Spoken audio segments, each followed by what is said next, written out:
어렸을 때만 해도 저희 모친이 왜 그렇게 엄청 뭔가를 안 쓰고 아끼고 왜 저렇게 궁상을 뜨나 이렇게 생각을 했습니다. 근데 지금 와서 생각해 보니까 저희 모친이 그렇게 했기 때문에 저희 이제 가족들을 건사하고 이렇게까지 제가 이제 사랑구실하면서 살 수 있는 것 같습니다. 그리고 저도 모르는 사이에 그 모친의 이제 그런 이제 생활 습관들이 저에게도 이제 전수가 돼서 지금 이렇게 살아가고 있는 거고요. 산다라는 게 참 쉽지 않고 힘들고 어렵고 많이 막막한데 그러한 것들을 이제서야 조금씩 이제 알아가는 거죠.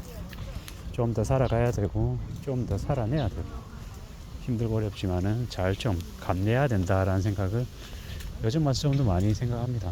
근데 결국 사람들은 각자 이제 자기의 목, 자신의 분수, 자신의 팔자, 자신의 소관대로 살아가는 것 같습니다. 그걸 이제 그릇이라고 얘기하죠.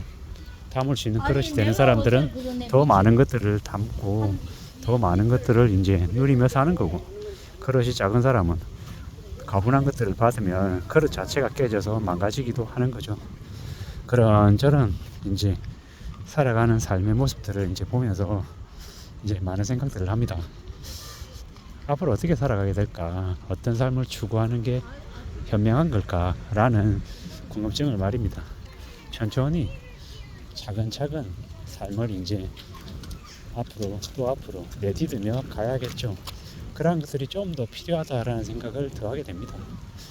항상 저 벼랑 끝에 서 있는 마음으로 절박하게 살고 이러면 삶이 괜찮을 것 같지만, 그러면 심장이 터질 수 있습니다. 심장이 터진다라고 표현을 했지만 이 몸 안에 장기들이 제대로 자리 잡고 이제 편안하게 이제 작동 못하는 거죠. 이제 도파민이 흥분돼 가지고 평상시에 심장이 예를 들어 100번 뛰면은 이제 스트레스 받고 압박받고 막 이러면은 100번이 아니라 200번 300번 뛰면요 답이 없어지는 거죠. 이제 몸이 움츠려 들어가지고 정말로 평상시엔 쓰지 않는 극한의 에너지까지 나와가지고 쓰면 그 순간은 지낼 수 있겠지만은 그게 계속되면은 쓰러지는 거죠. 3억 5천만 원의 전쟁이라고 하는 그 유승용 씨의 이야기가 있는데요.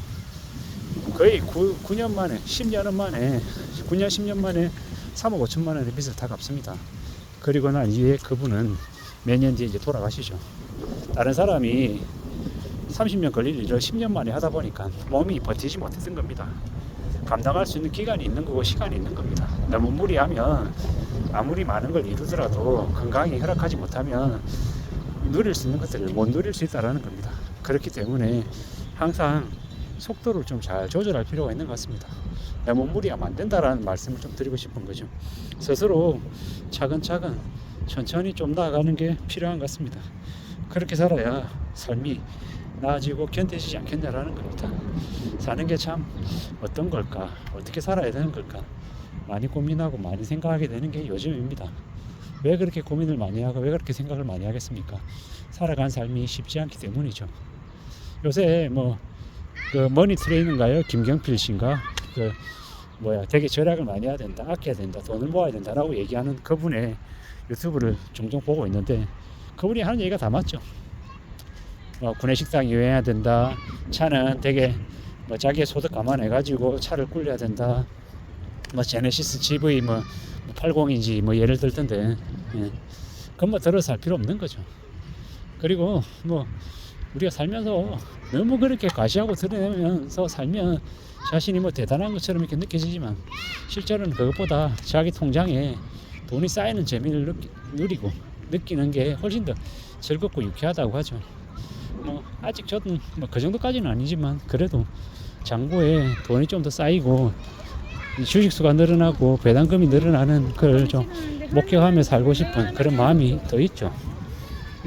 그런 생각들이 이제 저를 좀 더 여유롭게 만들고 풍요롭게 만들지 않을까라고 생각합니다. 이래저래 살아가는 삶이 어떻게 흘러갈지, 어떻게 되면 좀 더 좋을지 나름 이렇게 구상하고 그려보기도 합니다. 그러면서 또 마음을 또 굳게 먹죠. 어떻게 살아야 될까? 이게 좋을까? 저게 좋을까? 스스로에게 계속 질문도 많이 합니다. 그러하죠. 차근차근 움직이고 좀 더 다듬어 나가야 될 것 같습니다. 가만히 있는데 되는 건 없고, 제가 내 스스로가 차근차근 축적하고 노력하고 더 애쓰면 결과값이 당연히 좋아질 가능성이 커지는 거죠. 내가 노력한다고 무조건 얻을 수 있는 건 아니고 두고 보고 기다려보고 따져봐야 되겠죠. 우리가 살아가는 삶이 좀 평상시 때 생각하는 것보다 뭐 더 이렇게 좋아질 때도 있지만 안 좋아질 때도 있다라는 거. 그래서 가서 대비를 하며 살아가야 될 것 같습니다. 그 대비라는 게 뭡니까? 평상시 때 건강 챙기고 또 뭐 욕심 부리지 않고 차근차근 자기가 할 수 있는 범위 안에서 하나씩 둘씩 해 나가는 거죠. 그렇게 챙겨가며 살아가야 될 것 같습니다. 그렇게 살아야 삶이 잘 지켜지는 거죠. 너무 무리하면 안 되는 거고요. 이래저래 지금의 삶을 살고 있는데 좀 더 두고 보고 따져보고 잘 좀 추스려야 될 것 같습니다. 금방 되는 건 없기 때문에 좀 더 마음을 단단히 먹어야 될 거고 신중히 해야겠죠. 참 두고 보고 따져보고 살펴봐야 될 것 같습니다.